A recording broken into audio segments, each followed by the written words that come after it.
নমস্কার বন্ধুরা, আমার নতুন ব্লগে আপনাদের স্বাগত। আমি প্রিয়াঙ্কা। ছেলেকে নিয়ে পার্কে এসেছি। সচরাচর আসা হয় না, এই ছুটি থাকলে বা অফিস থেকে তাড়াতাড়ি চলে এলে হয়। ওর বাবা নিয়ে আসে ওকে, ওর বাবা ওকে মাঝে মধ্যেই নিয়ে আসে তাড়াতাড়ি এসে গেলে। আর ও পার্কে এলে খুব, দেখুন আপনারাই, খুব মজা করছে, আনন্দ করছে। শুধু স্লিপই চড়ে এলে, আর অন্য কিছু চড়তে চায় না। ছোটোবেলায় যখন আনতাম ওকে, ও কিছুই চড়তো না, ওই স্লিপের ওই আওয়াজটাতে বড্ড ভয় পেত।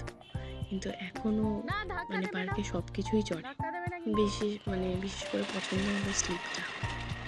দেখুন, ও খুব আনন্দ করেছে সেদিনকে। তারপর বাড়ি চলে এলাম, এসে রুটি করে ছেলেকে নিয়ে একটু পড়তে বসাবো। না হলে তো পার্ক থেকে এসেছে, সে একটু খেয়ে দিয়ে নিয়ে এবার পড়তে বসাবো। তারপর পড়াশোনা করে ঘুমোতে যাবে। আবার পরের দিন সকালবেলা স্কুল। এই যে আমাকে দেখাচ্ছে, মা আমি লিখেছি, আবার ড্রয়িং করছে এখন। চলো টাটা।